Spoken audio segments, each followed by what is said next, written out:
ओम नमः शिवाय। ମୁଁ ଜ୍ୟୋତିର୍ବିଦ ରୁଦ୍ରପ୍ରସନ୍ନ ମହାପାତ୍ର ଭୁବନେଶ୍ୱର ଓଡ଼ିଶାରୁ କହୁଛି। ଗୋଟେ ଆଗରୁ କରିଥିଲି ଯେ ମୃତ୍ୟୁ ଗୋଚର ଯେତେବେଳେ 64ତମ ନବାଂଶ କିମ୍ବା 22ତମ ଦେଶଣ 22ତମ ଦେଶଣ ବିଶେଷତଃ ନୁହେଁ, ଅଷ୍ଟମ ଭାବରେ 64ତମ ନବାଂଶ ଯାହାଟାକୁ ବିଷ ନବାଂଶ ବୋଲି କୁହାଯାଏ, ତା ଉପରେ ଯଦି କୌଣସି ଗ୍ରହ ଗୋଚର କରନ୍ତି, ବିଶେଷତଃ ବୃହସ୍ପତି ଆଉ ଚନ୍ଦ୍ର, ତାହେଲେ କେତେ ଭୟାବହ ଫଳ ଦେଇପାରନ୍ତି। ଆଜି ଟିକେ ଆପଣଙ୍କ ଖୁସି ଖବର ଆଣିଛି। ଆଉ କେଉଁଠି ଗୋଚର ଆପଣ ଦେଖିପାରିବେ ଯେଉଁଟାକି ଏତେ ଖରାପ ନୁହେଁ, ଭଲ।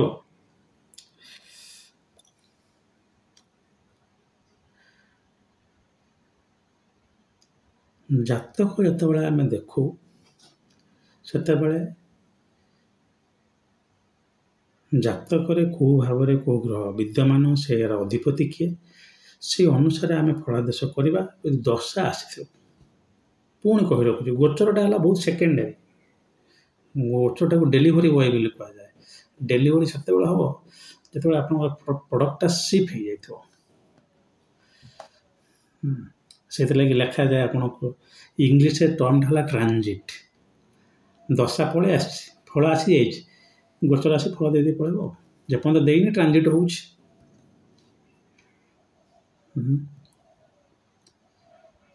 ତେବେ ଆପଣ ଭାବି ନିଅନ୍ତୁ, ଗୋଟେ ଲୋକ ଆପଣଙ୍କ ପାଖକୁ ଆସିଲା, ସେ କହିଲା, ସାର୍ ମୋର ବିବାହ କେବେ ହେବ? ଆପଣ ବିବାହ ପାଇଁ ତାର ସପ୍ତମ ଅଧିପତି ଦଶା, କାରକ ଚନ୍ଦ୍ରର ଦଶା, କାରକ ଶୁକ୍ରର ଦଶା, ନବାଂଶ କୁଣ୍ଡଳରେ ସପ୍ତମ ଭାବରେ ଯିଏ ବସିଛନ୍ତି ତାର ଦଶା, ସପ୍ତମ ଭାବକୁ କିଛି ଯଦି ଗ୍ରହ ଦୃଷ୍ଟି ଦେଉଛନ୍ତି ତାଙ୍କର ଦଶା, କିମ୍ବା ସପ୍ତମ ଭାବରେ ଯେଉଁ ଗ୍ରହ ବସିଛନ୍ତି ଆଗ ତା ଦଶା। ଆଗ ଦେଖି ପକାଇବେ କାହା ଦଶା ଶୀଘ୍ର ଆସିବ। ଆପଣ ଦେଖିଲେ 5ଟାରୁ 4ଟା ଯାକ ଗ୍ରହର ଶୀଘ୍ର ଦଶା ଆସୁଛି।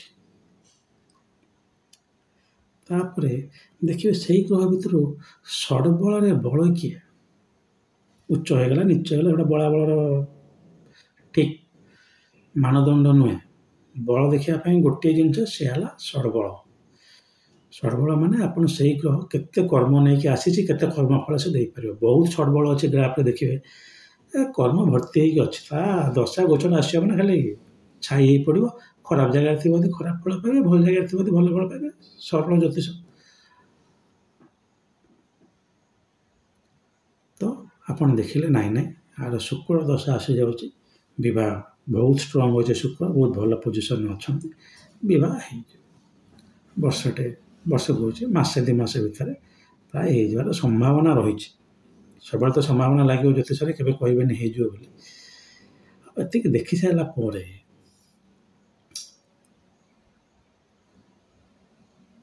ଆପଣ ଦେଖିବେ ଚନ୍ଦ୍ର ଆଉ ଶୁକ୍ର, ଏ ଦୁଇଟି ଗ୍ରହ ହେଲା ବିବାହ କାରକ ଗ୍ରହ। ଚନ୍ଦ୍ର ହେଲା ମନଟାକୁ ମିଶା, ଆଉ ଶୁକ୍ର ହେଲା ଫିଜିକାଲ କମ୍ପାଟିବିଲିଟି ବୋଲି କୁହାଯାଏ। ଯଦିଓ ଚନ୍ଦ୍ରର ଇମ୍ପୋର୍ଟାନ୍ସଟା ବେଶୀ, କାରଣ ଆପଣ ଯଦି ଗୋଟେ ଦୈନିକ ଦିନଚର୍ଯ୍ୟା ଦେଖିବେ, ତାହେଲେ ଗୋଟେ ସ୍ୱାମୀ ଆଉ ସ୍ତ୍ରୀଙ୍କ ମଧ୍ୟରେ ମନ ମିଶିବା ସମୟଟା ଅଧିକ ନା। ଫିଜିକାଲ ଜିନିଷଟା ତ ଛାଡ଼, ତାର ଡ୍ୟୁରେସନ୍ କମ୍ ରହିଲା, କିନ୍ତୁ ପାଟି ତୁଣ୍ଡ ଏ ଚନ୍ଦ୍ରଟାକୁ ବେଶୀ ଫୋକସ୍ କରିବେ। 80% ଚନ୍ଦ୍ର, 20% ଶୁକ୍ର। ଶୁକ୍ରର ଆଉ ଯେଉଁ ଗୋଟେ କାରକତ୍ୱ ହେଲା ପଇସା, ସେଇଟା ବୈବାହିକ ଜୀବନ ପାଇଁ ବହୁତ ଦରକାର। ମୋ ଭଳିଆ ଦରିଦ୍ର ହୋଇଗଲେ ଚଳିବ ନାହିଁ। ତେଣୁ ସେଇଥିପାଇଁ ଆପଣ ଶୁକ୍ରକୁ କାରକ ନେଇପାରନ୍ତି। କିନ୍ତୁ ଯଦି ଆମେ ସ୍ୱାମୀ ସ୍ତ୍ରୀ ଭିତରେ କମ୍ପାଟିବଲ୍ ଦେଖିବା, ତାହେଲେ ଚନ୍ଦ୍ର। ତେବେ ଆସନ୍ତୁ ବିଶ୍ୱ ଉପରକୁ ଆସିବା। ଆପଣ ଦେଖିଲେ ଶୁକ୍ରର ଦଶା ଚାଲିଛି, ସବୁ ଠିକ୍ଠାକ୍ ଅଛି। ତାପରେ ଦେଖିଦେବେ ଶୁକ୍ର ଆଉ ଚନ୍ଦ୍ର କେଉଁଠି ବର୍ତ୍ତମାନ ଗୋଚର କରୁଛନ୍ତି, କିମ୍ବା ସପ୍ତମ ଅଧିପତି କେଉଁଠି ଗୋଚର କରୁଛନ୍ତି। ଦେଖିଲେ ଭାବଠାରୁ ଆପଣଙ୍କର ପଞ୍ଚମ ଭାବ ଯେଉଁଟା ହେଉଥିବ, ଚନ୍ଦ୍ରଠାରୁ ସେ ଆଉ ଗୋଟେ କିଛି ବାହାରିବ। ତେଣୁ ଚନ୍ଦ୍ରରୁ ଆପଣ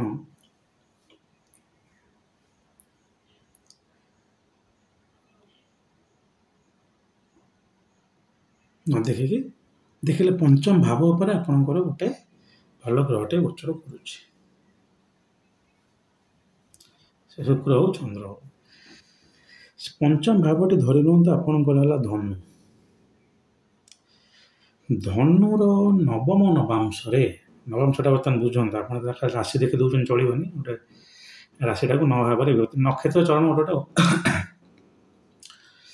ଧନୁର ସବା ଶେଷ ଚରଣରେ ଯଦି ସପ୍ତମ ଅଧିପତି କିମ୍ବା ଏଇ ଗୋଚର ଭାବୁନାହାନ୍ତି, ଧନୁ ହେଲା ଆପଣଙ୍କର ସପ୍ତମ ଭାବ, ସପ୍ତମର ଶେଷ ଚରଣରେ ଏମାନଙ୍କର ଗୋଚର ଚାଲିଛି, ତାହେଲେ ଆପଣ କହିବେ ସେଇ ସମୟ ଯେତେ ସମୟ ଚାଲିବ, ମାନେ ସେଇ ଜାଗାରେ ବର୍ତ୍ତମାନ ଚାଲିଛି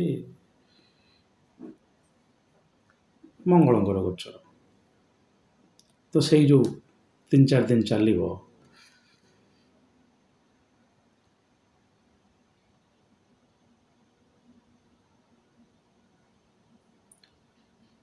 ଗୋଟେ ସପ୍ତାହ ଚାଲିବ, ତା ଭିତରେ ଆପଣ କହିବେ ଯେ ବିବାହ ହେଇଯିବାର ଚାନ୍ସ ଅଛି। ମଙ୍ଗଳ ଜାତକରେ ଯୋଗକାରକ ହେଇଥିବା ଦରକାର।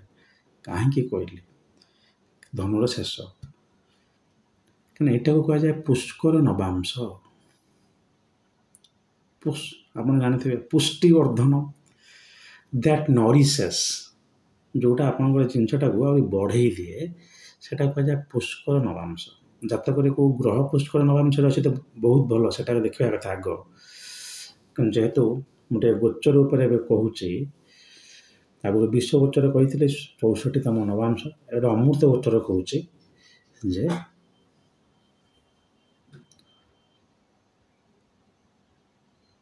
କେମିତି ଆପଣ ଜାଣିପାରିବେ ଯେ ଏଇଟା ହେଇଯିବାର ଚାନ୍ସେସ୍ ଅଧିକ।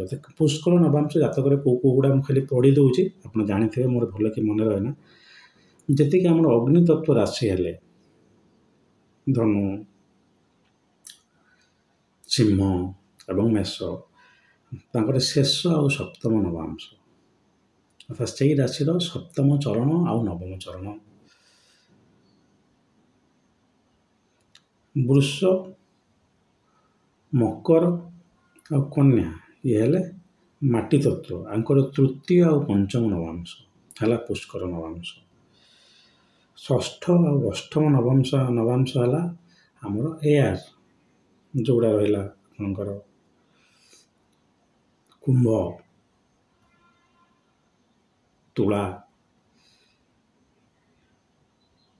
ଆଉ ମିଥୁନ। ଆର ଚତୁର୍ଥ, ଷଷ୍ଠ ଏବଂ ଅଷ୍ଟମ ଚରଣ,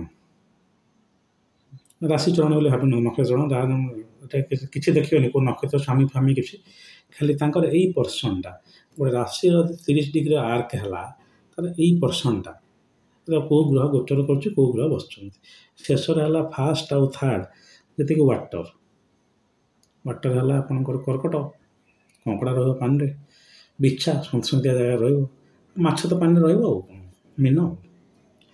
ତ ଏଇ ଯେଉଁ ପାଣି ରାଶି ଗୁଡ଼ାକର ପ୍ରଥମ ଆଉ ତୃତୀୟ ନବାଂଶକୁ କୁହାଗଲା ପୁଷ୍କର ନବାଂଶ। ତାହେଲେ ଦେଖନ୍ତୁ ଜାତକରେ କେତେ ଗୁଡ଼େ ପୁଷ୍କର ନବାଂଶ ପଳେଇ ଆସିଲା, ଅର୍ଥାତ୍ 8 ହେଲା 3-3ଟା ରାଶି, 24ଟା ପଏଣ୍ଟ ଆସିଗଲାଣି ପୁଷ୍କର ନବାଂଶ।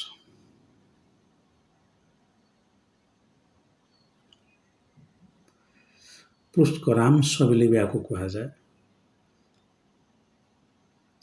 ତ ଜାତକରେ ଏଇ ଯେଉଁ ପଏଣ୍ଟ ଗୁଡ଼ାକରେ ଯେତେବେଳେ କିଛି ଗୋଟେ ବେନିଫିକ୍ ଗୋଚର ହେଉଛି, ଦଶା ସହିତ ଭଲ ଫଳ ଆସିଯିବ। ଅଷ୍ଟକ ବର୍ଗ ସ୍କୋର କମ୍ ଥିଲେ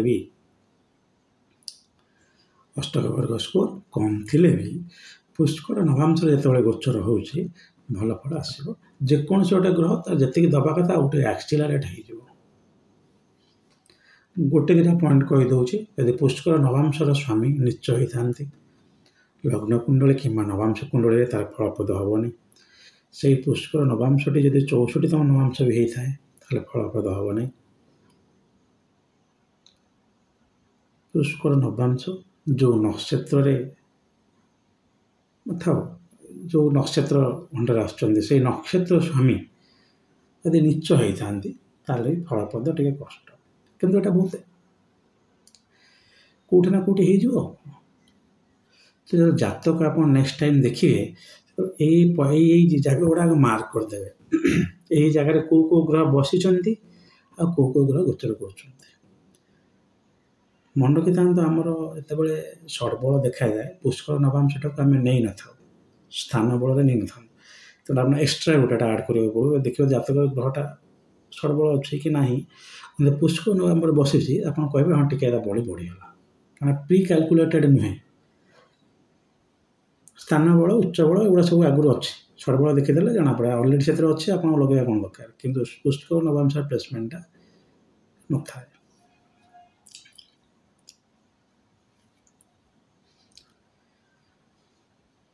ତେଣୁ ଏଇ ଯେଉଁ ଜାତକର 24 ବହୁତ ଗୁଡ଼ିଏ ଡିଗ୍ରୀ ହେଇଗଲାଣି।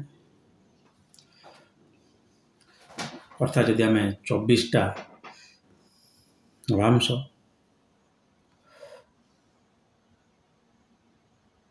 9 9 9 18 ଆଉ ହେଲା 4, ଅର୍ଥାତ୍ ଆପଣଙ୍କର 30 ଡିଗ୍ରୀ 30 ଡିଗ୍ରୀ ଆଉ 40 ଡିଗ୍ରୀ 40 ଡିଗ୍ରୀ ଇଏ 4 50 ଡିଗ୍ରୀ ପାଖାପାଖି ହେଲାଣି ଗୋଟେ ଜାତକରେ, ଯେଉଁଠିକି ଗୋଚର ଆଉ ଗ୍ରହମାନଙ୍କ ସ୍ଥିତିଟା ଖୁବ୍ ଭଲ ଫଳ ଦେବ। ଆଉ କେତେଟା ପଏଣ୍ଟ କହିଦେଉଛି ପୁଷ୍କର ନବାଂଶର। ଯଦି ଗୋଟିଏ ଗ୍ରହ ନୀଚ ହେଇଥାଏ,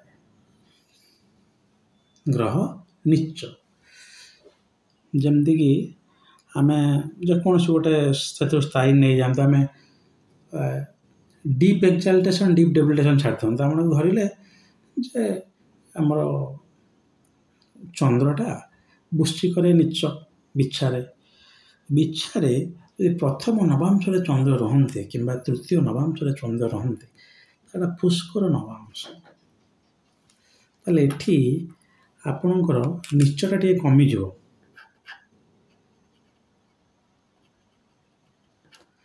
ଯଦିଓ ଶାସ୍ତ୍ରରେ ଏଇ ଜିନିଷ ଲେଖାଯାଏ ନାହିଁ। ଆପଣ କହିବେ ସାର୍ କେଉଁ ଶାସ୍ତ୍ର ଲେଖା ହେଇଯିବ, ଶୋକ ଦିଅନ୍ତୁ ନା। ଶାସ୍ତ୍ର ଲେଖା ହେଲା ସେ ବର୍ଗୋତ୍ତମ ହେଇଯିବ, ନବାଂଶରେ ଉଚ୍ଚ ଭାବକୁ ପଳେଇବ, ନିଚ ଅଙ୍ଗ ହେଇଗଲା, ତାକୁ ରାଜଯୋଗ ବି କହିଦିଅନ୍ତି କେତେଜଣ ଲୋକ। ତେଣୁ ଠିକ୍ ବିଷ ନବାଂଶଟି ଦେଖିଲା ଭଳିଆ ପୁଷ୍କର ନବାଂଶ ବି ଦେଖିବେ। ଗ୍ରହର ପ୍ଲେସମେଣ୍ଟ ଆଉ ଗୋଚର ବହୁତ ସଠିକ୍ ଫଳ ଆପଣଙ୍କୁ ମିଳିବ।